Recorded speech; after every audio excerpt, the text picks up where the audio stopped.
Ce soir, alors que le monde s'apaise, un objet métallique de la taille d'une petite voiture fend le vide absolu à plus de 60 000 km par heure. Sa distance est si phénoménale que la lumière, la voyageuse la plus rapide de l'univers, met près de 23 heures pour l'atteindre. Cet ambassadeur solitaire a quitté notre planète il y a 46 ans, à une époque où vos parents n'étaient ni peut-être pas encore nés. Pourtant, ce qu'il a découvert là-bas, dans le silence de l'espace interstellaire, contredit toutes les certitudes que les scientifiques entretenaient sur les frontières de notre système solaire. Il ne s'agit pas de science-fiction, mais d'une réalité forgée par la main de l'homme en 1977. Aujourd'hui, cette machine nous murmure des messages depuis des profondeurs que l'esprit humain peine à concevoir. Au cours de ce récit, vous découvrirez 3 secrets qui bouleverseront votre vision du cosmos. Nous explorerons d'abord ce qui se cache réellement au-delà de notre système solaire et pourquoi la réalité s'est avérée bien différente des prévisions des astronomes. Nous écouterons ensuite ce son étrange et fascinant enregistré par les instruments lors du passage de cette frontière invisible entre notre foyer et les ténèbres éternelles. Enfin, nous comprendrons pourquoi ces découvertes suggèrent que nous pourrions être bien plus seuls dans cet univers immense que nous ne l'avions jamais imaginé. Ce que vous allez apprendre pourrait hanter vos nuits ou, au contraire, vous plonger dans une réflexion profonde alors que le sommeil vous gagne. Puis si les mystères de l'espace vous captivent, abonnez-vous à la chaîne. Le voyage commence maintenant. Lorsque nous évoquons la mission voyager, nous pensons souvent à une simple épopée couronnée de succès. Tout commence en 1977 avec le lancement de 2 sondes spatiales à quelques semaines d'intervalle pour explorer les planètes géantes de notre système. Ce fut un véritable âge d'or pour la science planétaire. Elles ont immortalisé Jupiter et sa grande tache rouge, survolé les anneaux majestueux de Saturne, découvert les volcans de la lune Io et les geysers de Triton.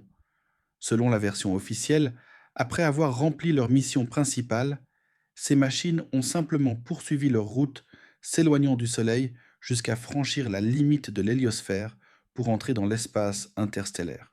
Voyager 1 a franchi ce seuil en 2012, suivi par Voyager 2 en 2018. Le monde entier a célébré cet exploit, les journaux proclamant que l'humanité avait enfin quitté son berceau cosmique. C'est une belle histoire, inspirante, mais elle occulte une réalité bien plus étrange. À mesure que Voyager en approchait des confins de notre système, ces instruments ont commencé à transmettre des données qui ne correspondaient à aucun modèle existant. Les scientifiques s'attendaient à une transition douce, où le vent solaire, ce flux de particules chargées, faiblirait progressivement jusqu'à s'éteindre. Au lieu de cela, la sonde a pénétré dans une zone de chaos absolu. Imaginez que vous naviguez sur une rivière paisible et que vous voyez l'océan au loin. Vous vous attendez à ce que l'eau douce se mêle simplement à l'eau salée. Pourtant, vous découvrez entre les deux un mur d'écume bouillonnante, des tourbillons violents et des courants imprévisibles. C'est exactement ce que Voyageur a trouvé à la lisière de notre bulle solaire. L'héliopause, cette frontière ultime, n'est pas une ligne fine, mais une structure complexe et instable. À certains endroits, le vent solaire s'intensifie brusquement alors qu'il devrait faiblir, tandis qu'ailleurs, de la matière interstellaire étrangère s'infiltre à l'intérieur de notre foyer. Les champs magnétiques s'y enroulent en spirale, défiant toutes les lois connues. Mais ce désordre n'était que le début des anomalies. Lorsque Voyager 1 a fini par franchir cet ultime rempart pour s'enfoncer véritablement dans l'espace interstellaire, son instrument de mesure du plasma a révélé l'impensable. La densité de la matière s'est avérée bien plus élevée que ce que les modèles prédisaient. Ce n'était pas une légère variation, mais une différence flagrante qui prouvait que le vide entre les étoiles n'est pas aussi désert que les astronomes le pensaient depuis des décennies. Pourtant, cette densité n'était pas encore la découverte la plus troublante. Le phénomène le plus fascinant reste le son. Vous avez sans doute appris qu'il n'y a pas de son dans l'espace, et c'est exact car l'absence d'air empêche la propagation des ondes sonores classiques. Cependant, le plasma, Ce gaz ionisé qui remplit l'immensité peut entrer en vibration. En convertissant ces données en fréquences audibles pour l'oreille humaine, les scientifiques ont été frappés par un silence soudain, suivi d'un bruit inexplicable. Ils ont entendu un bourdonnement sourd, monotone et éternel, comme si l'univers lui-même vibrait sur une seule note infinie dans les ténèbres. L'explication officielle suggère qu'il s'agit de simples fluctuations de densité causées par des événements cosmiques lointains. Mais il y a quelque chose de profondément inquiétant dans ce grondement. Il est trop stable, trop constant, presque comme s'il était intentionnel. La réalité qui nous entoure est bien plus sombre et mystérieuse que tout ce que nos équations mathématiques avaient osé imaginer. Tout ce que nous pensions savoir sur les confins de notre système solaire reposait autrefois sur des modèles théoriques élégants et de magnifiques équations mathématiques qui semblaient fonctionner à la perfection sur le papier. Les scientifiques étaient fermement convaincus de comprendre l'architecture de l'héliosphère, cette immense bulle protectrice que le Soleil engendre tout autour de lui grâce au souffle de son vent solaire. Pour la communauté scientifique, cette frontière était claire et prévisible. Pendant des décennies, nous avons imaginé cette bulle sous la forme d'une comète géante avec une face avant arrondie et une immense queue s'étirant loin derrière dans la direction opposée au mouvement du Soleil à travers la galaxie. Cependant, les données transmises par les sondes Voyager ont agi comme un marteau frappant un miroir de cristal, pulvérisant complètement ce modèle établi. La réalité s'est avérée ne ressembler à rien de ce que nous avions osé supposer. Les recherches les plus récentes, fondées sur les mesures directes de nos deux messagers métalliques, révèlent que notre bulle solaire possède une forme dont nous ne sommes même plus certains aujourd'hui. Certains chercheurs évoquent désormais un disque aplati, tandis que d'autres utilisent une comparaison plus surprenante en suggérant que notre foyer cosmique pourrait ressembler à un croissant. Il est possible que la structure même de cette frontière soit si complexe, si changeante et si tourmentée qu'elle échappe totalement à toute description géométrique simple. Ce constat est vertigineux pour la science moderne. Cela signifie que 40 ans de recherche spatiale se basaient sur des perceptions erronées. Tous nos modèles décrivant l'interaction entre le système solaire et l'espace qui l'entoure doivent désormais être revus de fond en comble. Plus troublant encore, cela implique que nous n'avons aucune idée précise de l'efficacité réelle de la protection que l'héliosphère nous offre contre les radiations interstellaires. Imaginez la stupeur des chercheurs réalisant que le bouclier censé nous protéger est d'une nature totalement différente de ce qu'ils enseignaient. Cette remise en question nous amène à une découverte encore plus inquiétante concernant l'intensité des rayons cosmiques. Voyager a révélé que la puissance de ces rayonnements à l'extérieur de l'héliosphère est bien plus élevée qu'à l'intérieur, ce qui est logique puisque c'est la raison d'être de cette bulle protectrice. Mais c'est l'ampleur de cette différence qui est devenue une source d'effroi. Ces rayons cosmiques ne sont pas de simples faisceaux de lumière, mais des particules chargées, des protons et des noyaux d'hélium voyageant à des vitesses proches de celles de la lumière. Ces particules sont les vestiges de catastrophes lointaines, des produits d'explosions de supernovas ou des émanations de trous noirs massifs.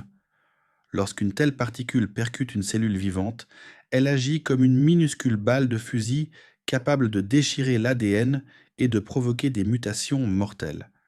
L'héliosphère est l'unique rempart qui préserve la Terre de ce flux dévastateur.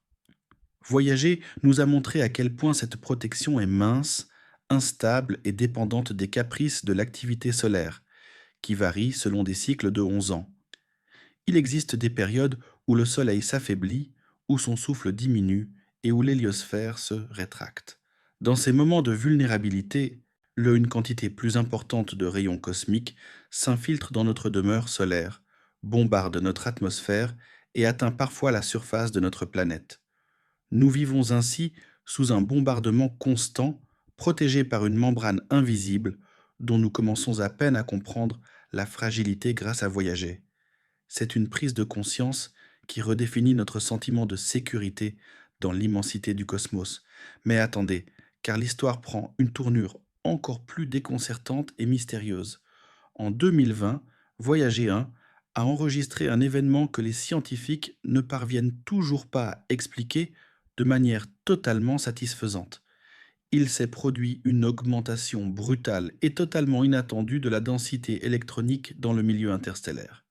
C'était comme si, sans aucune raison apparente, une onde invisible et puissante avait soudainement traversé le vide immense dans lequel se trouve l'appareil. Les chercheurs ont d'abord supposé qu'il s'agissait d'une onde de choc provenant d'une éruption solaire massive de notre propre Soleil, une déflagration qui aurait mis plusieurs mois à voyager pour atteindre enfin l'espace interstellaire. Cependant, en examinant les données de plus près, les calculs ne concordent pas parfaitement. Les délais temporels semblent légèrement décalés et l'intensité de ce sursaut est bien supérieure à ce que prédisaient les modèles mathématiques les plus poussés. Cette anomalie a poussé certains experts à envisager une hypothèse fascinante. La source de cette onde pourrait être extérieure à notre système solaire. Voyager aurait pu être le témoin direct d'un événement cataclysmique survenu dans un autre système stellaire lointain, dont les ondes de choc auraient fini par se propager à travers le vide pour atteindre notre petite sonde. Nous réalisons alors que nous naviguons dans un océan dont nous ne maîtrisons absolument pas les courants. Nous avons lancé une bouteille à Ophélie à la mer, et celle-ci nous renvoie aujourd'hui l'écho de quelque chose de colossal et de totalement impénétrable. Pour comprendre comment nous en sommes arrivés à ce stade incroyable de notre exploration, il nous faut revenir aux racines mêmes de cette mission légendaire. Transportons-nous en 1977. C'était une époque où l'humanité croyait encore fermement en ses capacités illimitées d'expansion dans le cosmos. 8 années seulement s'étaient écoulées depuis que les premiers hommes avaient foulé le sol lunaire. À cette période de ferveur scientifique, l'installation de colonies humaines sur Mars semblait être une question de décennies, et l'on prédisait que des milliers d'êtres humains vivraient dans des stations orbitales avant la fin du siècle. C'est dans ce climat d'optimisme sans précédent que la NASA a élaboré l'une des missions les plus audacieuses de toute l'histoire spatiale. L'année 1977 offrait une fenêtre d'opportunité unique dans une vie humaine. Une fois tous les 175 ans, les planètes géantes de notre système s'alignent dans l'espace d'une manière si particulière qu'un seul engin spatial peut les visiter les 4 successivement. En utilisant la force gravitationnelle de chaque planète pour se propulser vers la suivante, comme une fronde cosmique, la sonde pouvait traverser tout le système solaire externe.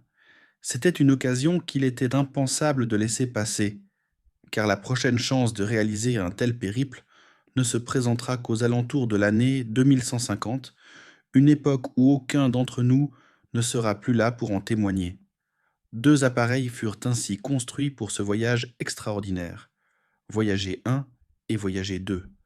De manière assez paradoxale, c'est Voyager 2 qui a été lancé le premier, le 20 août 1977. Voyager 1 s'était lancé 16 jours plus tard, mais en suivant une trajectoire bien plus rapide qui lui a rapidement permis de dépasser son jumeau. Chaque sonde emportait avec elle un arsenal identique d'instruments scientifiques, des caméras pour immortaliser des mondes inconnus, des spectromètres, des magnétomètres et des détecteurs de particules de haute technologie. Mais elle transportait également un trésor particulier, le fameux disque d'or. Ce disque est sans doute l'acte de communication interstellaire le plus ambitieux jamais tenté par l'homme. Cette plaque dorée fixée sur le flanc de Voyager est sans doute l'acte de communication interstellaire le plus audacieux et le plus émouvant de toute l'histoire de notre espèce. Imaginez un instant la portée de ce geste. Sur ce disque d'or, nous avons gravé l'essence même de ce que signifie être humain. Nous y avons déposé les sons les plus chers de notre planète, le chant mélancolique des baleines, le rire cristallin d'un enfant et une mosaïque musicale s'étendant du génie de Jean-Sébastien Bach aux rythmes envoûtants des percussions tribales. Nous y avons inclus des images de nos semblables, de nos animaux et de nos paysages les plus majestueux, ainsi que des salutations prononcées en 55 langues différentes. Plus qu'une simple archive, ce disque contient un schéma précis de la position de notre Soleil par rapport au pulsar, agissant comme une véritable carte cosmique de notre demeure.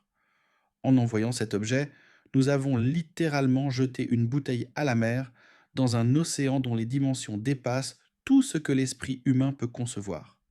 Voici la réalité vertigineuse de cet exploit. Cette bouteille voyage maintenant depuis 46 ans. Au cours de ce périple incessant, elle a parcouru la distance colossale de presque 24 milliards de kilomètres. Pour nous, ce chiffre est astronomique, mais à l'échelle du cosmos, voyager n'a encore absolument rien atteint. Il vient à peine de quitter le seuil de notre porte. Pour comprendre cette immensité, il faut regarder vers l'étoile la plus proche de nous, Proxima du Centaure, située à environ 4 années-lumière. Cela représente 40 billions de kilomètres. À sa vitesse actuelle, il faudrait à voyager un environ 70 000 ans pour franchir une telle distance. Et pourtant, Proxima du Centaure n'est même pas située sur sa trajectoire. L'étoile la plus proche que voyager un croisera réellement est Gliese 445, dans la constellation de la Girafe. Il ne parviendra dans son voisinage que dans environ 40 000 ans. On 40 000 ans. C'est un gouffre temporel terrifiant. Pour mettre ce chiffre en perspective, l'ensemble de l'histoire écrite de l'humanité ne couvre que 5 000 ans. L'existence même de l'espèce Homo sapiens ne remonte qu'à 300 000 ans. Voyager naviguera donc vers sa première étoile pendant une durée bien plus longue que l'existence de n'importe quelle civilisation humaine connue. Le plus troublant dans cette odyssée est que nous ignorons totalement si quelqu'un sera là pour réceptionner ce message. Nous ne savons pas s'il existe une autre forme de vie dans les ténèbres ou si nous sommes désespérément seuls dans cette immensité. Voyager continue pourtant sa course à travers un vide qui s'étend sur des billions de kilomètres et chaque jour, il s'efforce de nous envoyer un signal. Or, ces murmures électroniques sont d'une faiblesse incroyable, avec une puissance de seulement 23 watts, soit moins que l'ampoule de votre réfrigérateur. Ces signaux parcourent à qui-parcourent la distance incroyable de 23 heures-lumière, se dispersant dans l'espace et s'affaiblissant jusqu'à devenir presque imperceptibles avant d'atteindre nos capteurs sur Terre. Pourtant, nous continuons d'écouter. Les antennes géantes, situées en Californie, en Espagne et en Australie, restent braquées vers ce point précis du ciel où se trouve Voyager. Elles captent son faible murmure venu de l'abîme. Mais le temps presse. Les générateurs thermoélectriques de la sonde, sa seule source d'énergie, s'éteignent lentement. Le plutonium 238 qu'ils contiennent se désintègre chaque jour. Chaque année, l'appareil perd environ 4 watts de puissance. Les ingénieurs ont déjà commencé à désactiver les instruments les uns après les autres pour préserver l'essentiel, la communication avec la Terre. D'ici 2030, peut-être même avant, l'énergie manquera totalement, même pour l'émetteur. Voyager se taira alors pour toujours. Il poursuivra son vol, mais comme un messager silencieux, un vaisseau fantôme dérivant dans l'océan infini de la nuit. Pour saisir l'ampleur réelle de ce que Voyager a découvert, il nous faut d'abord comprendre la nature de la structure dans laquelle il a navigué durant toutes ces décennies. Il nous faut comprendre l'héliosphère, non pas comme un concept abstrait tiré d'un manuel scolaire, mais comme une structure physique tangible et titanesque à l'intérieur de laquelle vous vous trouvez en ce moment même. De nous oublier l'image d'un simple disque brillant suspendu dans le ciel. Imaginez plutôt ce que le Soleil est réellement, un réacteur thermonucléaire géant d'un diamètre de près d'1 500 000 kilomètres. Chaque seconde qui passe, dans le secret de son noyau, 600 millions de tonnes d'hydrogène fusionnent pour se transformer en hélium. Ce processus colossal libère une énergie dépassant l'entendement, l'équivalent de l'explosion de centaines de milliards de bombes atomiques chaque seconde sans aucune interruption depuis 5 milliards d'années. Une partie de cette énergie nous parvient sous forme de lumière, mais il existe un autre flux, plus discret et tout aussi puissant, le vent solaire. Ce n'est pas un vent au sens où nous l'entendons sur Terre, mais un torrent incessant de particules chargées, issues principalement des protons et des électrons, que le Soleil expulse violemment dans toutes les directions. Ces particules s'échappent de l'Akassan de la couronne solaire, cette atmosphère extérieure, où la température atteint des millions de degrés et se rubangne vers l'espace à des vitesses comprises entre 300 et 800 km par seconde. Prenez un instant pour méditer sur ce chiffre, 800 km par seconde. En une seule seconde, une particule de ce vent parcourt la distance séparant deux grandes villes. En une minute, elle a déjà dépassé la Lune. En quelques heures, elle atteint l'orbite de la Terre et en quelques jours, elle frôle déjà Jupiter. Ce flux est éternel. Le Soleil perd ainsi environ 1 500 000 tonnes de sa propre matière chaque seconde. Cela peut paraître vertigineux, mais pour une étoile de cette envergure, ce n'est presque rien. Elle pourra maintenir ce régime pendant encore des milliards d'années. Ce vent solaire ne voyage pas seul. Il emporte avec lui le champ magnétique du Soleil, qui se retrouve littéralement emprisonné dans le plasma en mouvement, comme un fil dans un tissu, et s'étire sur des milliards de kilomètres. C'est ainsi que se forme le champ magnétique interplanétaire. À cause de la rotation du Soleil sur lui-même, ce champ s'enroule pour former ce que les scientifiques appellent la spirale de Parker, une structure invisible qui imprègne chaque recoin de notre système solaire. Cependant, ce vent ne peut pas galoper indéfiniment à travers l'infini. Tôt ou tard, il finit par rencontrer un obstacle de taille, le milieu interstellaire. Contrairement aux idées reçues, l'espace entre les étoiles n'est pas un vide absolu. Il contient du gaz, essentiellement de l'hydrogène et de l'hélium, qui exerce sa propre pression et transporte le champ magnétique de la galaxie elle-même. Lorsque le vent solaire, lancé à pleine vitesse, percute cette résistance invisible, il commence inévitablement à ralentir.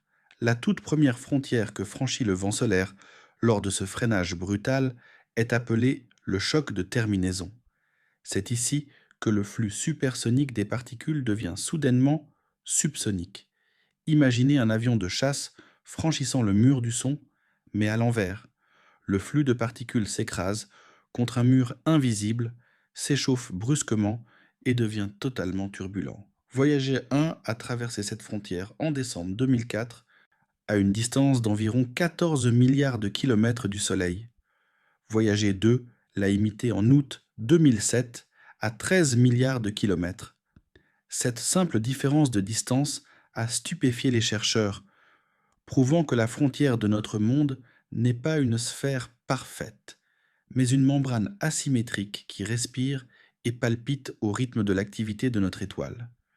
Cependant, franchir le choc de terminaison n'était pas encore synonyme de sortie définitive de notre système solaire. Au-delà de cette première barrière s'étend une région vaste, sombre et incroyablement tourmentée que les astronomes nomment l'héliogène. C'est une zone de turbulence extrême où le vent solaire, désormais violemment ralenti, commence à se mélanger aux particules venues des profondeurs du milieu interstellaire. Dans cet espace frontalier, le chaos est le seul maître. Les champs magnétiques s'entrelacent comme des fils électriques dénudés. Les flux de particules changent brutalement de trajectoire et la température comme la pression y oscille de manière totalement imprévisible. Voyager a passé des années entières aéré dans cette zone grise et ce qu'il y a découvert a forcé la communauté scientifique mondiale à réviser entièrement ses connaissances sur la physique des plasmas cosmiques. L'une des découvertes les plus frappantes et les plus inattendues de ce périple fut celle de ce que les chercheurs ont appelé l'écume magnétique en 2011. Les données transmises par Voyager 1 ont révélé que, dans l'héliogène, le champ magnétique n'est pas une structure fluide, lisse et homogène, comme on le pensait auparavant. Au contraire, il est littéralement morcelé en trillions de petites bulles magnétiques indépendantes, chacune possédant un diamètre colossal d'environ 160 millions de kilomètres. Pour vous donner une échelle plus parlante, chaque bulle est aussi large que la distance qui sépare la Terre du Soleil. Ces structures se forment à cause d'instabilités massives dans le flux du vent solaire, où les lignes de force magnétique s'entremêlent, se tordent et elles finissent par se briser pour créer ces bulles fermées. Imaginez notre petite sonde traversant cette écume infinie, franchissant les limites de ces bulles environ une fois par jour, tandis que ces magnétomètres enregistrent des changements brusques et saccadés dans la direction du champ. Cette découverte a eu des conséquences fondamentales sur notre vision du cosmos. On pensait autrefois que les rayons cosmiques, ces particules chargées venues du fin fond de l'espace galactique, glissaient le long des lignes de force magnétiques comme sur des rails bien tracés. Mais l'écume magnétique n'est pas un chemin de fer ordonné, c'est un labyrinthe inextricable et mouvant. Les particules s'y perdent, s'en mêlent dans les tourbillons magnétiques et restent piégées dans ces bulles géantes, ne diffusant que très lentement à travers cette structure chaotique. D'un côté, cette écume est une véritable bénédiction pour nous, car elle offre une couche de protection supplémentaire, un bouclier de secours contre les radiations galactiques les plus agressives. De l'autre, cela signifie que tous nos modèles sur la propagation des rayons cosmiques étaient profondément inexacts et incomplets. Par conséquent, coder nos prévisions sur l'environnement radiatif dans l'espace interplanétaire, celles-là même sur lesquelles nous comptons pour planifier les futures missions habitées vers d'autres mondes, pourrait la contenir de graves erreurs d'appréciation. Mais cette écume n'est pas la seule bizarrerie rencontrée dans l'héliogène. Un autre mystère majeur concerne la direction même du mouvement des particules de plasma.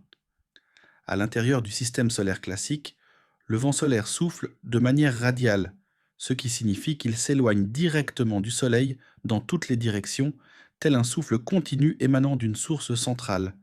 C'est une observation logique qui a été confirmée par des décennies de mesures par nos satellites proches de la Terre. Pourtant, dans l'héliogène, tout ce système bascule.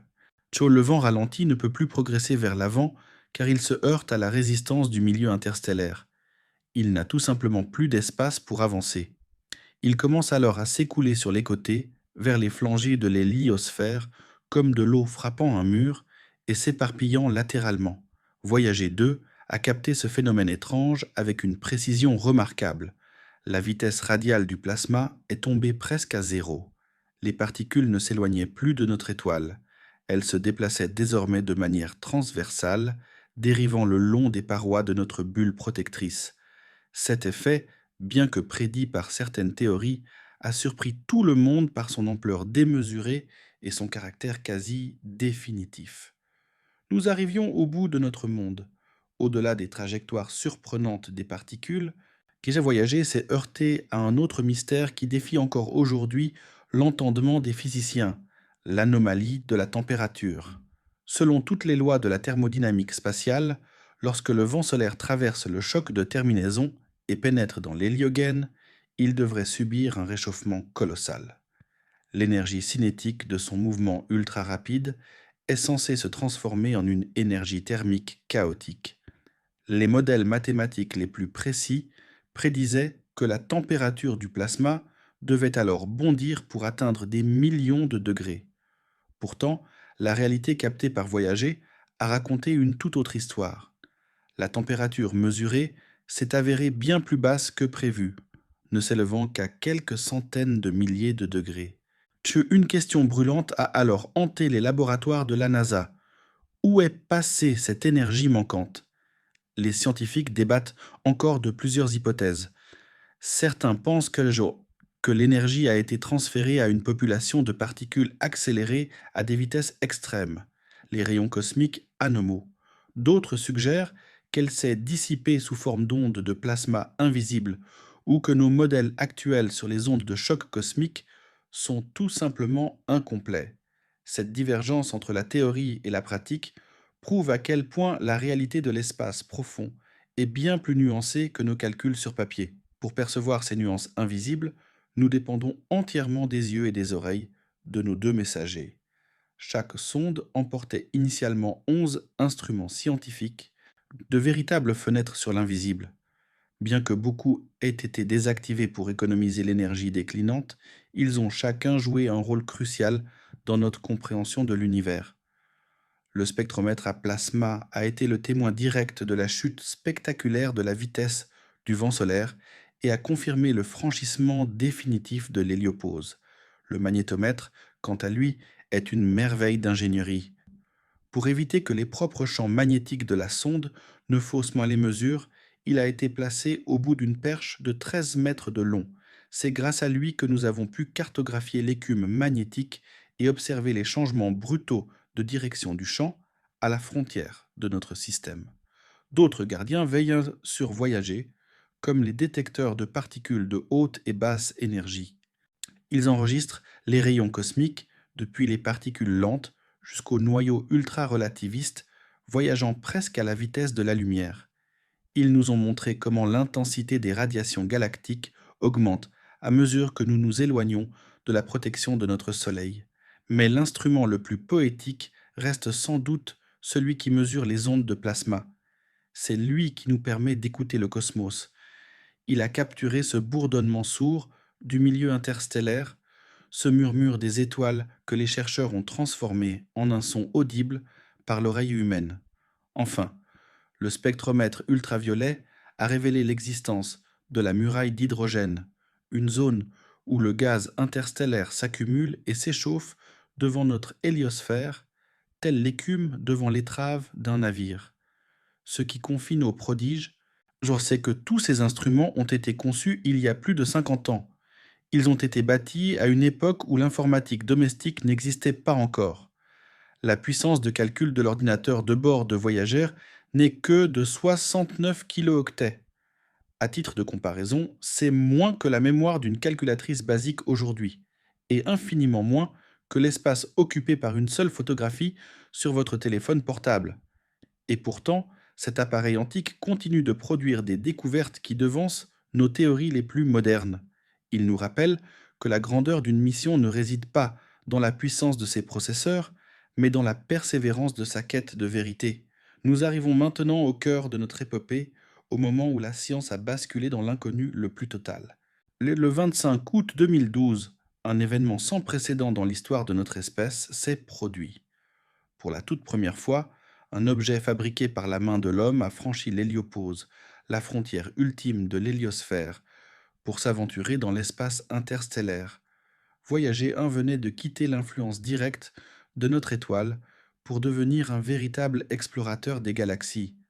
Cependant, ce passage historique ne fut pas aussi évident que les scientifiques l'avaient imaginé, et il a fallu des mois de doutes et de débats passionnés pour confirmer cette prouesse. Les théoriciens s'attendaient à ce que la traversée soit marquée par 3 signes indiscutables, comme 3 interrupteurs que l'on basculerait l'un après l'autre. Premièrement, le vent solaire devait disparaître totalement. Deuxièmement, l'intensité des rayons cosmiques galactiques devait augmenter de manière spectaculaire. Enfin, le champ magnétique devait changer radicalement de direction. Si le vent solaire s'est effectivement évanoui et que les rayons cosmiques ont bondi comme prévu, le champ magnétique, lui, a eu un comportement tout à fait déroutant. Au lieu d'un pivotement net et franc, les instruments ont enregistré une série de fluctuations et de vibrations étranges qui ont persisté pendant des mois. Cette anomalie a plongé la communauté scientifique dans une incertitude profonde. Certains affirmaient que Voyager en était bel et bien sorti, tandis que d'autres soutenaient que la sonde se trouvait encore dans une sorte de zone de transition mystérieuse, une région frontalière jusqu'alors inconnue. Quelques chercheurs ont même commencé à douter de nos théories fondamentales sur le magnétisme interstellaire. Il a fallu attendre avril 2013 pour obtenir la preuve irréfutable. À cette date, l'instrument de mesure des ondes de plasma a capté des vibrations provoquées par une éruption solaire massive qui avait fini par rattraper la sonde. La fréquence de ces oscillations a permis de calculer la densité du plasma environnant. Elle était environ 40 fois plus élevée que celle mesurée dans l'héliogène. C'était la signature indiscutable du milieu interstellaire. Voyager était enfin dehors. Pourtant, même avec cette confirmation, le mystère du champ magnétique reste entier. Les modèles prédisaient que le champ galactique devait être orienté d'une manière totalement différente du champ solaire. Or, les données indiquaient que les lignes de force restaient alignées presque exactement comme à l'intérieur de l'héliosphère. Comment expliquer une telle coïncidence? L'une des hypothèses suggère que l'héliosphère déforme si puissamment le champ magnétique interstellaire qu'il finit par l'épouser à la manière d'une rivière qui contourne un rocher en épousant ses contours. Mais cela reste une supposition qui exige des conditions très spécifiques.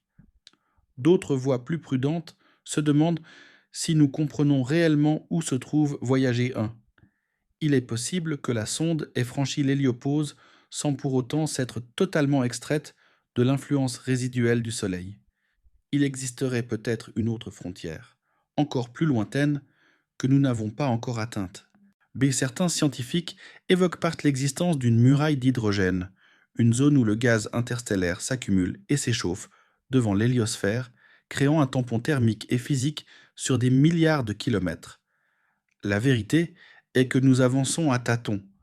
Nous n'avons qu'un seul témoin dans cette immensité, et ces instruments, bien que héroïques, n'avaient pas été conçus pour analyser un environnement aussi complexe et étranger. Il était probable que nombre de ces questions restent sans réponse jusqu'à ce qu'une nouvelle mission, dotée de technologies modernes, soit envoyée vers ces confins. Mais une telle expédition prendrait des décennies pour atteindre son but. En attendant, notre vieux messager s'enfonce toujours plus loin, emportant avec lui ses secrets et ses anomalies. De voyager en est désormais un point minuscule dans une obscurité que nous ne faisons qu'entrevoir, un pionnier solitaire dont chaque murmure électronique est une victoire sur l'ignorance. C'est un mot étrange à utiliser pour une machine, mais il reflète avec une exactitude poignante ce qui se déroule actuellement dans les profondeurs du cosmos.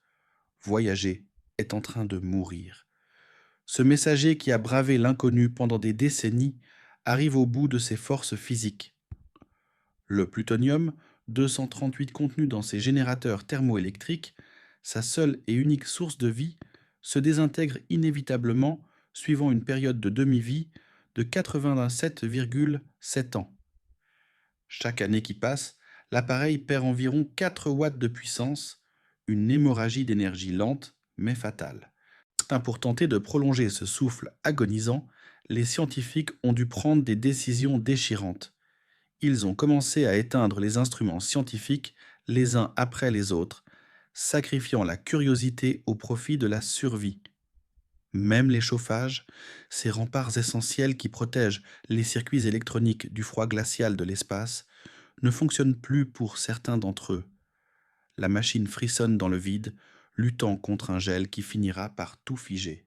En plus de cette agonie énergétique, le carburant nécessaire au moteur d'orientation, indispensable pour garder l'antenne braquée vers la Terre, s'épuise lui aussi inexorablement.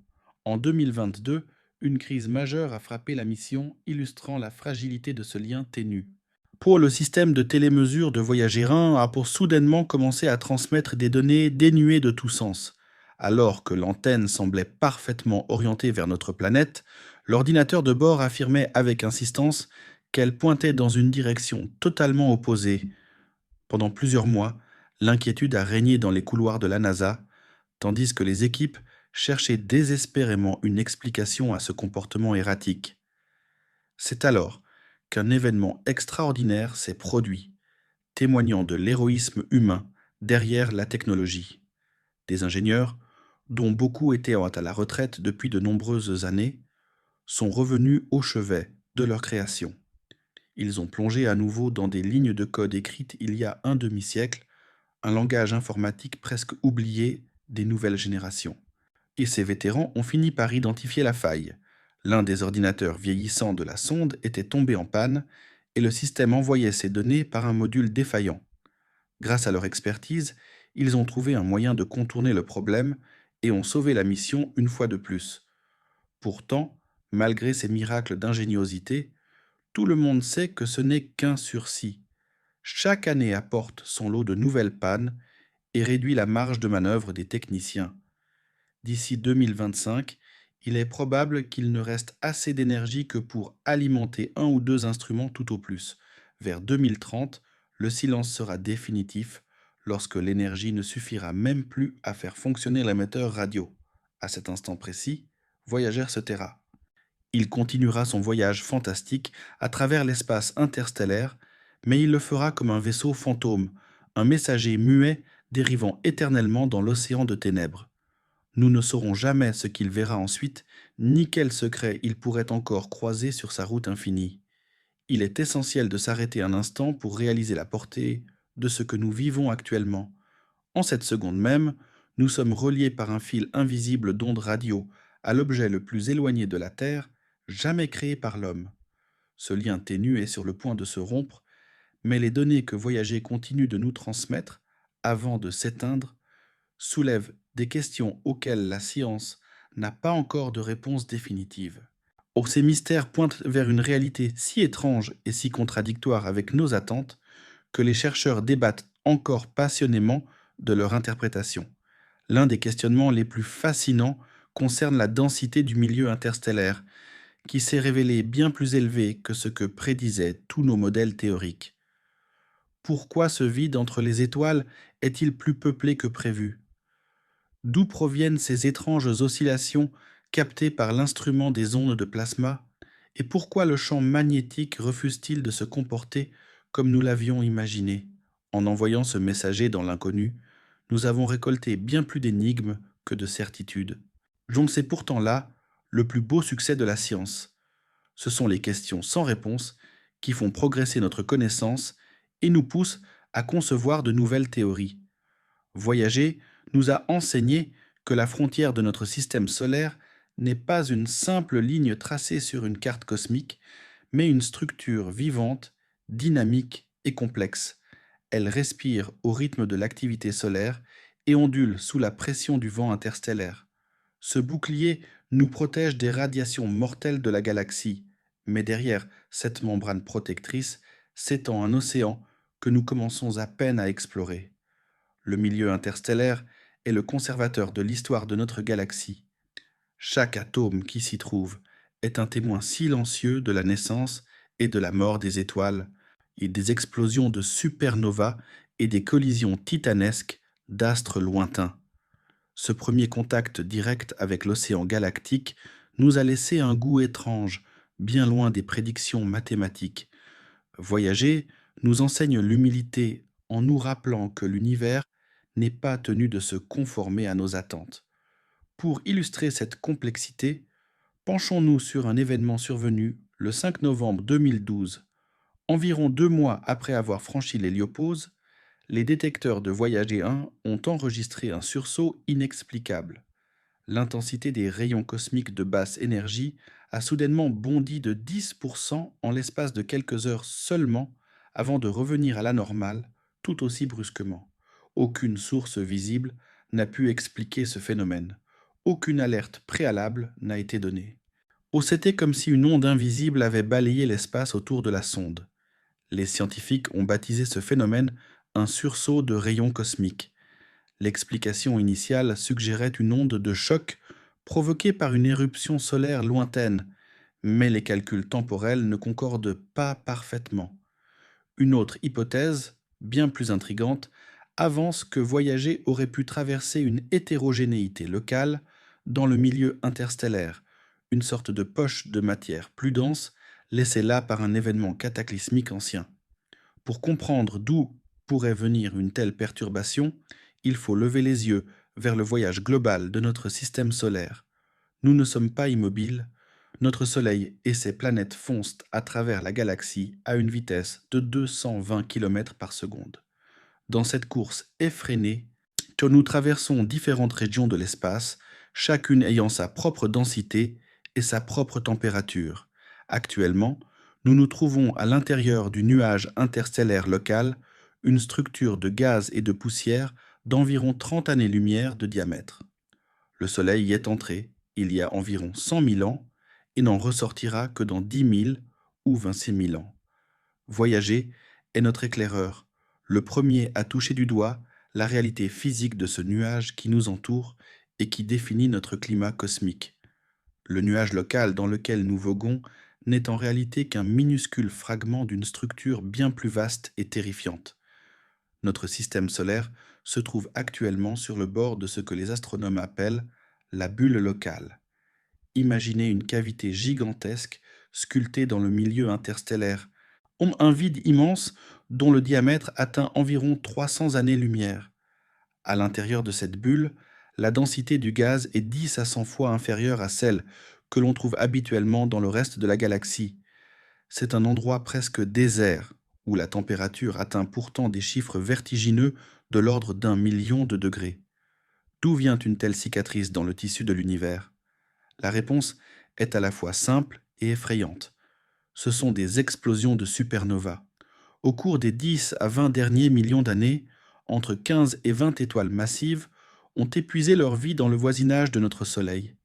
Chaque explosion a libéré une énergie si colossale qu'elle équivaut à tout le rayonnement que notre propre Soleil produira durant l'intégralité de son existence, soit environ 10 milliards d'années. Ces déflagrations titanesques ont littéralement soufflé le gaz environnant, le repoussant violemment pour créer cette immense cavité vide dans laquelle nous vivons aujourd'hui. Nous habitons, au sens propre du terme, à l'intérieur d'une blessure infligée par d'anciennes catastrophes cosmiques. Voyager traverse aujourd'hui cette solitude brûlée par le passé. Chaque donnée qu'il transmet sur la densité de la matière est une mesure directe des séquelles laissées par ces explosions d'un autre temps. Chaque atome que ces détecteurs parviennent à capturer est soit un débris d'une étoile morte, soit un témoin de son agonie. Cette réalité explique un mystère qui a longtemps intrigué les chercheurs. Pourquoi voyager a-t-il trouvé une densité plus élevée que prévu alors que nous sommes dans un vide? La raison est fascinante. La sonde se dirige vers la paroi de cette bulle locale, là où la matière expulsée par les supernovas s'est accumulée pour former un véritable rempart de gaz. Voyager fonce droit vers ce mur de matière qui marque la frontière entre le néant et le reste de la galaxie. Les preuves de cette violence cosmique ne se trouvent pas seulement à des milliards de kilomètres, elles sont aussi cachées sous nos pieds.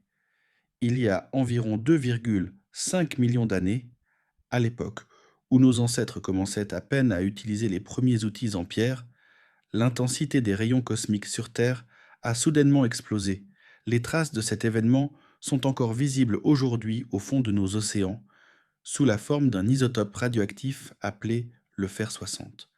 Cet élément n'est pas produit naturellement sur notre planète. Il ne peut venir que du cœur des étoiles mourantes. Sa présence dans les sédiments marins prouve qu'une supernova a explosé suffisamment près pour arroser la Terre de ses débris radioactifs et de ses radiations mortelles. Grâce à Voyager, nous comprenons enfin l'échelle de ces menaces. Il nous montre que les limites de notre héliosphère sont instables et qu'elles palpitent sous la pression de cet environnement extérieur hostile. Mais ce qui est encore plus incroyable, c'est que l'influence de notre étoile ne s'arrête pas net à la frontière. En 2014, les instruments ont détecté une série de vibrations qui ont duré plusieurs mois. Ce n'était pas un simple bruit, mais l'écho des éruptions solaires massives de notre propre Soleil. Lorsqu'une éruption se produit, elle envoie des milliards de tonnes de plasma dans l'espace, créant une onde de choc qui finit par percuter le milieu interstellaire. Même au-delà de son bouclier protecteur, nous pouvons encore entendre le cri du Soleil résonner dans les profondeurs de la galaxie. C'est la preuve que notre astre continue de façonner l'espace bien au-delà de ce que nous imaginions, créant des rides qui se propagent sur des milliards de kilomètres. L'histoire de notre voyageur s'enfonce désormais dans une étrangeté encore plus profonde, là où le silence de l'espace laisse place à une musique spectrale. En 2020, Voyager 1 a enregistré quelque chose de totalement inédit que les scientifiques peinent encore à expliquer pleinement. Il ne s'agissait plus d'un écho passager venant de notre Soleil, mais d'un bourdonnement constant et obstiné provenant du milieu interstellaire lui-même.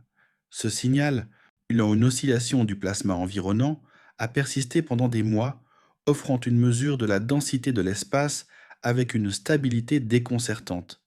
Mais soudain, en 2021, les instruments ont enregistré un saut brutal. La densité a grimpé de 15% sans aucune raison apparente, sans aucun lien avec l'activité de notre étoile.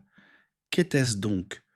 Une simple poche de gaz plus dense que la sonde aurait traversée dans sa course effrénée, ou bien s'agissait-il d'une perturbation bien plus vaste, une onde de pression venue des profondeurs insondables de la galaxie?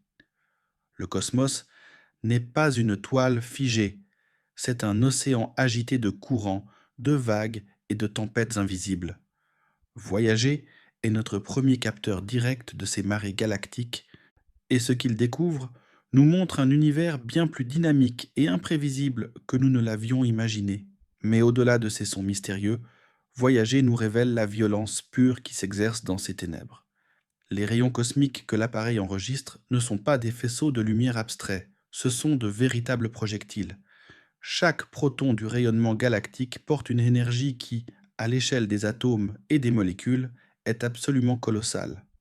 Lorsqu'une telle particule percute une cellule vivante, elle la traverse de part en part, comme une balle traverse une simple feuille de papier. Sur son passage, elle brise les liaisons moléculaires, arrache les atomes et mutile l'ADN. Une seule particule peut suffire à déclencher une mutation fatale, et des milliers accumulés lors d'un vol spatial peuvent condamner un organisme au cancer. Voyager a mesuré que, hors de l'héliosphère, l'intensité de ce bombardement est environ 3 fois plus élevée qu'à l'intérieur de notre bulle protectrice. Cette différence de mesure est le témoin direct de l'incroyable bouclier que notre Soleil déploie pour nous. Pourtant, une partie de ces radiations parvient tout de même jusqu'à nous. Chaque seconde, environ 10 000 particules frappent chaque mètre carré de notre planète. Si notre atmosphère nous protège en absorbant la majeure partie de ce flux, les astronautes ne bénéficient pas de la même clémence. À bord de la Station spatiale internationale, ils reçoivent une dose de radiation 200 à 300 fois supérieure à celle des habitants de la Terre. Pour une mission vers Mars, ou un qui durerait des mois, cette dose accumulée devient un obstacle majeur à la survie humaine. Et que dire d'un voyage vers les étoiles? Voyager nous montre le visage cruel de l'espace interstellaire, un environnement où aucune protection naturelle n'existe, où chaque seconde passée expose le corps aux énergies nées des réactions nucléaires les plus violentes de la galaxie. Voyager est le messager qui nous prévient de la dureté du chemin qui nous attend si nous décidons un jour de quitter notre berceau. C'est une histoire de violence galactique où chaque rayon cosmique est le vestige d'une catastrophe lointaine, une preuve que la tranquillité de notre ciel nocturne n'est qu'une illusion protectrice. Pour comprendre la menace que représentent ces rayonnements, il faut remonter à leur source, déjà car c'est une histoire de violence à une échelle galactique. La grande majorité de ces rayons cosmiques naissent dans les ondes de choc titanesques des supernovas. Lorsqu'une étoile massive finit par s'effondrer sur elle-même et explose, elle projette son enveloppe dans l'espace à des vitesses atteignant des dizaines de milliers de kilomètres par seconde. Cette matière en furie percute alors de plein fouet le gaz environnant, créant une onde de choc monumentale. C'est au cœur de ce tumulte que les particules sont accélérées jusqu'à atteindre des vitesses relativistes, frôlant celles de la lumière. Les physiciens appellent ce mécanisme l'accélération diffuse par onde de choc. Pour vous le représenter, imaginez une petite balle qui rebondirait sans fin entre deux parois massives, se rapprochant l'une de l'autre, comme un projectile dans un couloir qui se rétrécit. À chaque rebond contre les parois, la balle gagne en énergie et en vitesse. Dans l'immensité de l'espace, ces parois sont formées par les irrégularités magnétiques de chaque côté de l'onde de choc de la supernova. La particule traverse le front de l'onde encore et encore, accumulant une puissance phénoménale à chaque passage. Ce processus peut durer des milliers d'années pendant que les restes de l'étoile morte s'étendent et se refroidissent lentement dans le vide. Durant ce temps, certaines particules parviennent à acquérir une énergie se comptant en millions ou en milliards d'électronvolts. Une fois cette énergie accumulée, elles s'échappent enfin de leur prison de gaz pour s'élancer à travers le milieu interstellaire. Elles voyagent alors à travers la galaxie, ondes déviées par les champs magnétiques et dispersées par les obstacles qu'elles rencontrent sur leur route. Certaines finissent par atteindre notre système solaire, d'autres percutent voyager et quelques-unes finissent lardi leur course folle sur la Terre. Chaque rayon cosmique que notre sonde enregistre est donc le messager d'une catastrophe lointaine, un fragment d'une étoile disparue voyageant à travers l'univers à la limite absolue de la vitesse physique. Cependant, les supernovas ne sont pas les seules génitrices de cette violence. Les rayons cosmiques les plus énergétiques, ceux dont la puissance dépasse les trillions d'électronvolts, naissent probablement dans des conditions encore plus extrêmes. Ils pourraient provenir des jets émanant des noyaux actifs de galaxies lointaines, là où des trous noirs supermassifs expulsent de la matière à des vitesses proches de celles de la lumière. Ils pourraient aussi naître lors de collisions entre des étoiles à neutrons, des événements si violents qu'ils engendrent des ondes gravitationnelles et des flux de particules dépassant l'entendement. Il existe même des particules monstres dotées d'une énergie qui défie toute logique humaine, les rayons cosmiques d'ultra haute énergie, dont la puissance dépasse 10 puissance 20 électronvolts. Pour vous donner une idée de cette force colossale, une seule de ces particules, un simple proton minuscule, transporte autant d'énergie qu'une balle de tennis lancée à 100 km/h. Toute cette énergie macroscopique est concentrée dans une seule particule subatomique. À l'heure actuelle, aucun mécanisme connu de la physique ne peut expliquer totalement comment de tels monstres sont accélérés. C'est l'un des plus grands mystères de l'astrophysique moderne. Même si les détecteurs de Voyager sont trop limités pour enregistrer ces particules extrêmes, la sonde navigue dans un espace saturé par ces émissaires de la destruction. Elle flotte littéralement dans un océan d'énergie invisible qui, bien qu'imperceptible au premier abord, possède la capacité de foudroyer n'importe quel être vivant privé de protection. C'est dans ce décor de violence silencieuse que notre petit explorateur poursuit sa route, témoin muet d'une galaxie qui ne connaît ni le repos ni la pitié. Abordons maintenant une autre source de violence cosmique qui touche directement l'héliosphère et tout ce qu'elle contient, les tempêtes magnétiques galactiques. Nous sommes habitués aux tempêtes magnétiques solaires, ces moments où notre étoile projette de la masse coronale vers nous, provoquant des collisions avec la magnétosphère terrestre. Ces événements créent des aurores polaires magnifiques, mais aussi des interférences dans les communications radio et parfois des pannes dans nos réseaux électriques. C'est une menace familière que nous avons appris à surveiller et à anticiper. Mais il existe une menace bien plus vaste et profonde. Le milieu interstellaire n'est absolument pas homogène. Il abrite des nuages de densité variée, des flux de gaz circulant à des vitesses différentes et des structures magnétiques aux orientations changeantes. Tandis que le système solaire poursuit sa course effrénée à travers la galaxie, il entre inévitablement en collision avec ces irrégularités. Actuellement, nous voguons dans une région relativement calme, à l'intérieur de la bulle locale et en bordure du nuage local. Cependant, cette tranquillité n'a pas toujours été la règle et elle ne durera pas éternellement. Les archives géologiques et paléontologiques de notre planète témoignent de périodes où la Terre a subi un rayonnement cosmique bien plus intense qu'aujourd'hui. Il y a environ 2,5 millions d'années, à l'époque même où nos ancêtres commençaient à façonner leurs premiers outils en pierre, l'intensité des rayons cosmiques frappant la Terre a brusquement bondi. Les traces indélébiles de cet événement ont été retrouvées dans les sédiments de fer 60 au fond de nos océans. Le fer 60 est un isotope radioactif qui n'est pas produit naturellement sur notre planète. Sa présence ne peut s'expliquer que par une origine cosmique apportée par des explosions de supernovas ou des rayons cosmiques de haute énergie. Que s'est-il passé il y a 2,5 millions d'années? Peut-être une supernova a-t-elle explosé à une distance de quelques centaines d'années-lumière, ou peut-être le système solaire est-il entré dans une région beaucoup plus dense du milieu interstellaire. Il est également possible que l'héliosphère se soit temporairement contractée, laissant passer une quantité massive de radiation galactique. Nous ne possédons pas encore de certitude absolue, mais nous savons que cela pourrait se reproduire.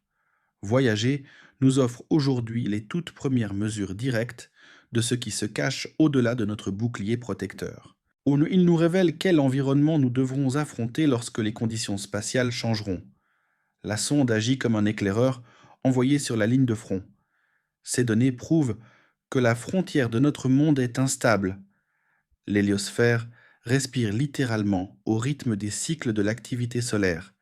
Elle prend de l'ampleur quand le Soleil est vigoureux et se rétracte quand son souffle faiblit.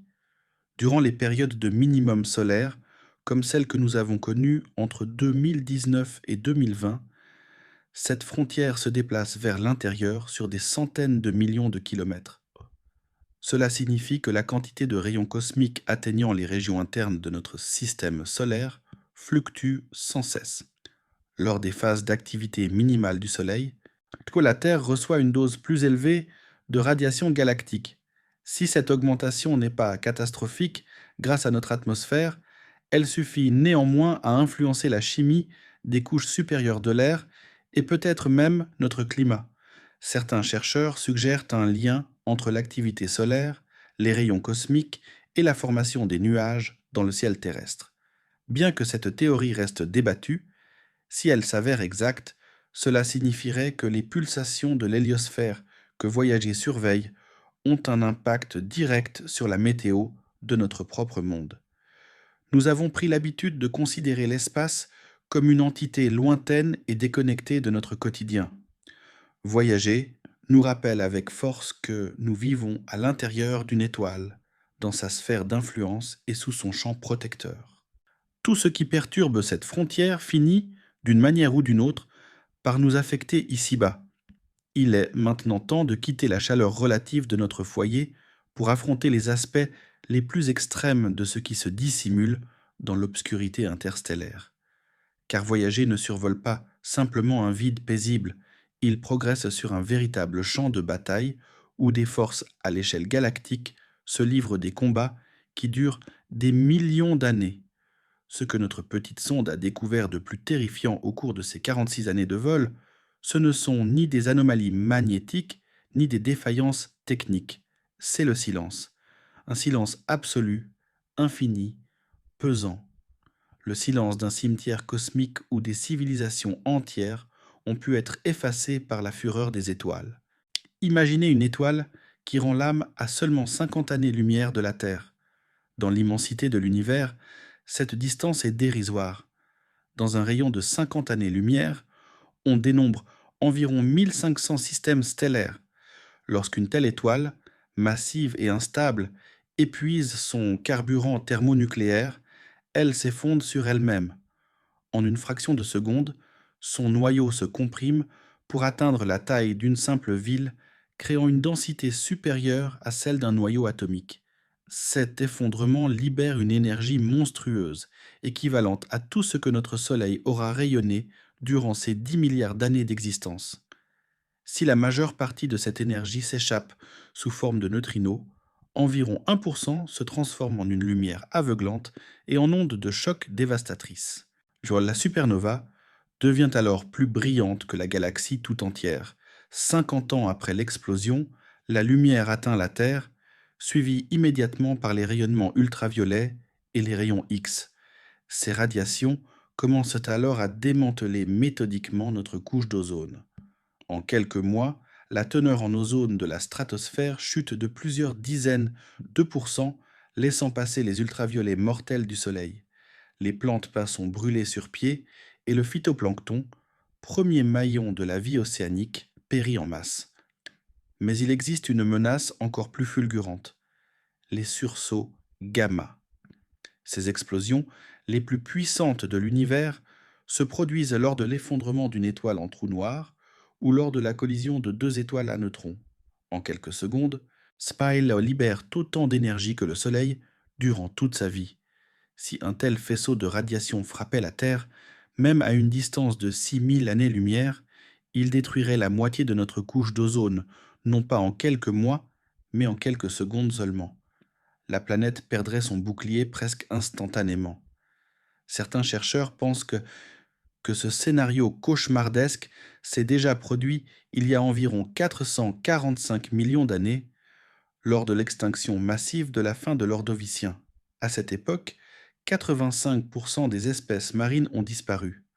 Si les causes exactes se sont estompées avec le temps, Les statistiques suggèrent que de tels événements ont dû frapper la Terre à plusieurs reprises depuis l'apparition de la vie.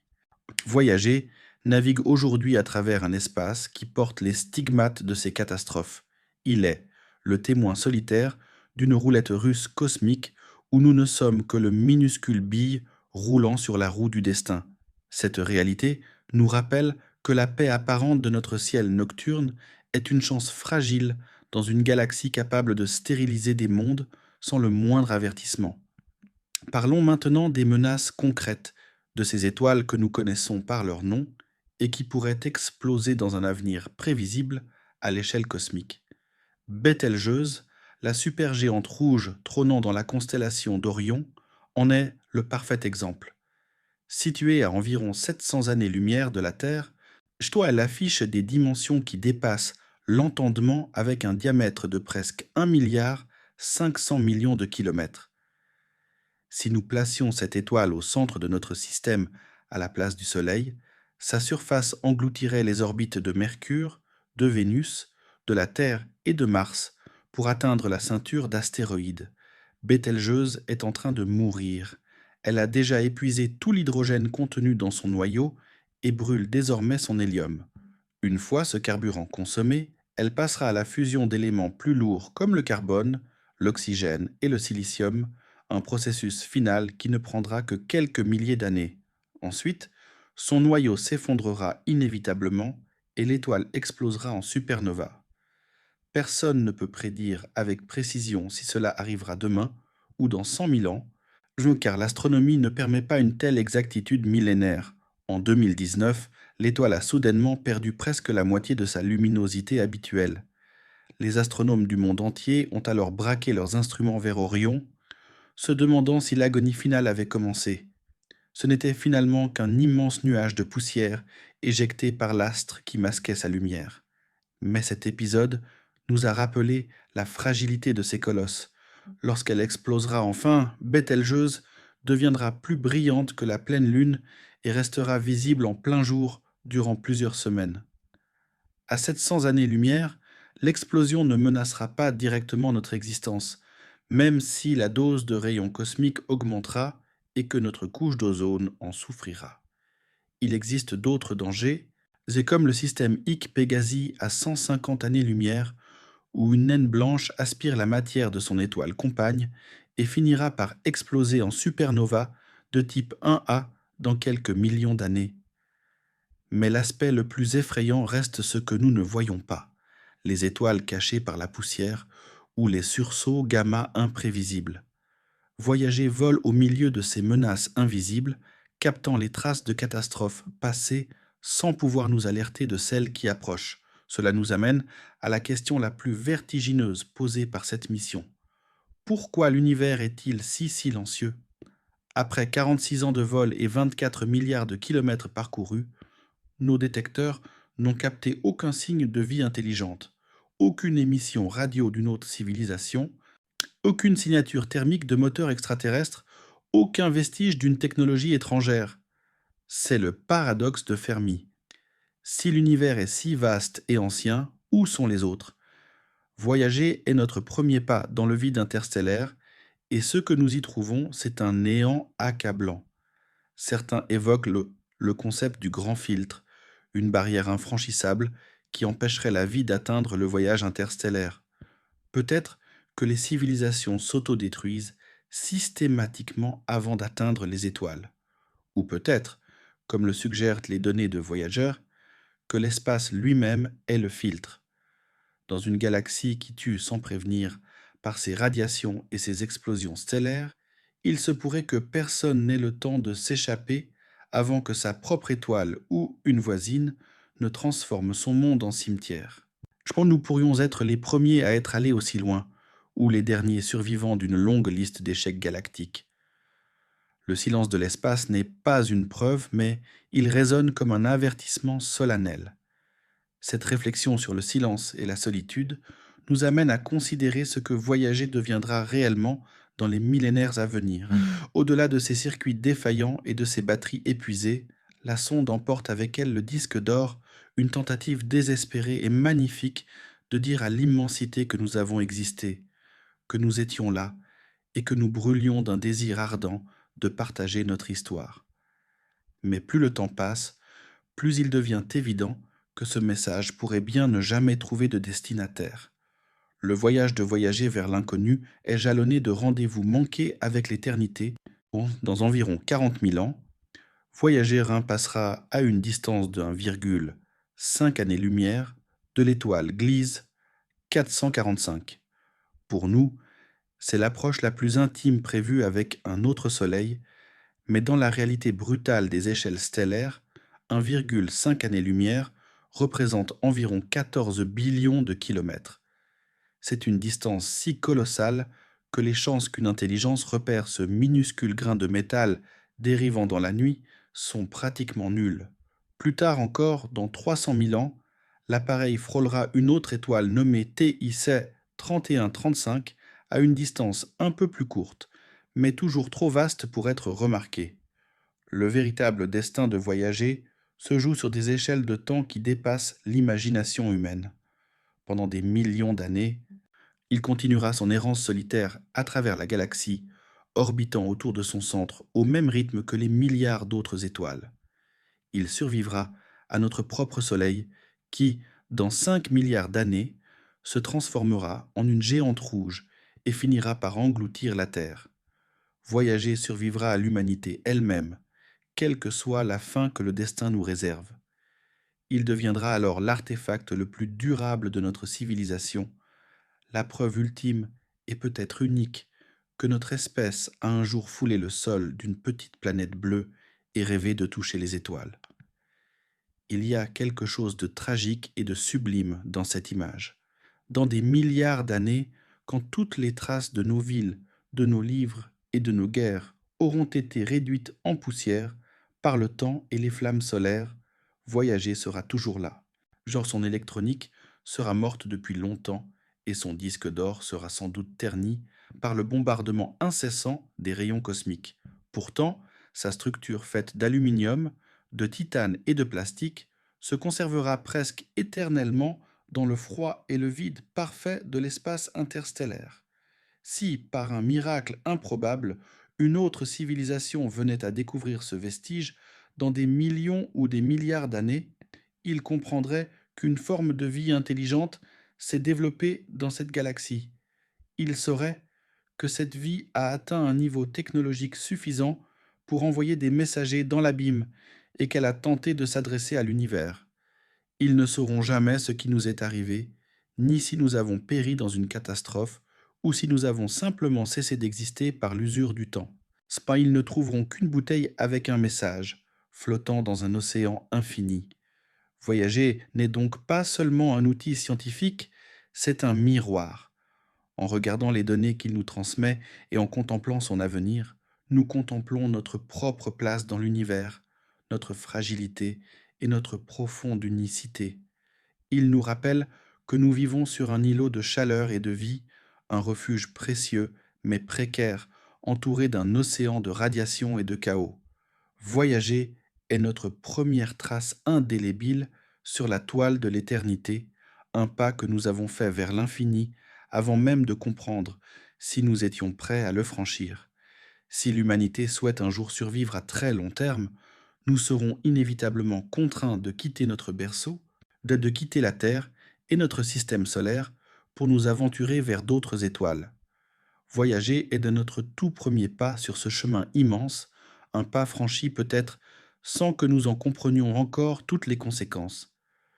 Bien que cet appareil emporte avec lui des technologies désormais dépassées et des instruments que nous pourrions juger primitifs, il reste le fondement sur lequel seront bâties les missions futures. Sur ces traces, nous enverrons un jour des sondes à propulsion nucléaire capables d'atteindre les étoiles voisines en quelques décennies seulement, ou des télescopes utilisant la gravité même du Soleil pour scruter les exoplanètes lointaines. Mais pour l'instant, nous n'avons que Voyager. Il est là-bas, seul, mourant, s'éloignant de nous à la vitesse de 17 km par seconde. Bon, sa voix s'affaiblit chaque jour un peu plus tandis que l'énergie dans ses générateurs s'évapore lentement. Chaque année, sa puissance diminue de 4 watts et ses instruments s'éteignent l'un après l'autre dans un silence progressif. Bientôt, dans quelques années seulement, il ne restera plus assez d'énergie que pour alimenter son émetteur. Puis ce sera la fin. Le dernier signal de voyager parcourra alors les 23 heures-lumière qui nous séparent pour atteindre une ultime fois les antennes terrestres. Ce sera un murmure faible, presque imperceptible, avant que le silence ne devienne absolu. Nous attendrons un signe suivant qui ne viendra jamais. Nous enverrons des commandes auxquelles personne ne répondra et le lien avec notre premier messager interstellaire sera définitivement rompu. Voyager continuera alors sa course en tant que vaisseau fantôme dans une galaxie bien vivante, monument éternel d'une civilisation qui a un jour osé rêver des étoiles. En cette seconde même, alors que vous m'écoutez, il vole encore. Son antenne reste braquée vers la Terre, et son émetteur nous murmure toujours des nouvelles de l'abîme. Il n'est pas seulement une machine, il est une extension de notre curiosité, de notre audace et de notre espoir. Nous y avons investi le meilleur de nous-mêmes, et il ne nous a jamais déçus. Ce petit appareil d'un poids inférieur à 1 tonne a fait plus pour notre compréhension de l'univers que des générations entières de philosophes restés dans leur cabinet. La leçon principale de voyager est simple mais bouleversante. L'univers est vaste, quand il est hostile, et il est profondément indifférent à notre existence. Pourtant, nous, êtres fragiles vivant sur un grain de poussière, nous avons été capables d'envoyer un émissaire au-delà des frontières de notre monde. Nous avons osé regarder dans l'abîme et en rapporter des connaissances. C'est l'acte le plus incroyable jamais accompli par une espèce connue dans l'univers. Peut-être sommes-nous seuls. Peut-être la vie est-elle une rareté absolue. Mais nous avons agi pour répondre à cette question qui nous hante depuis que les premiers hommes ont levé les yeux vers le ciel nocturne. Voyager volera encore lorsque le dernier être humain aura disparu, emporté par le temps ou les catastrophes. Il volera encore lorsque le soleil se transformera en géante rouge pour dévorer les cendres de ce qui fut la Terre. Au chaud, il volera même dans 4 milliards d'années, quand notre galaxie entrera en collision avec celle d'Andromède dans une valse cosmique titanesque. Il dérivera jusqu'à ce que les dernières étoiles s'éteignent et que l'espace lui-même s'étire vers l'infini. Fermez les yeux et imaginez-le un instant, ce petit point métallique dans l'obscurité totale, portant notre musique, nos rires et nos salutations dans des langues disparues. C'est nous, figés dans l'or et le métal, voyageant pour l'éternité. Si vous écoutez attentivement, à travers le bruit de vos pensées et le tumulte du quotidien, vous pourrez peut-être entendre ce faible murmure venu de l'abîme, la voix de l'humanité s'enfonçant dans l'infini. Nous parlons toujours au cosmos, et peut-être que le cosmos nous écoute. Bonne nuit.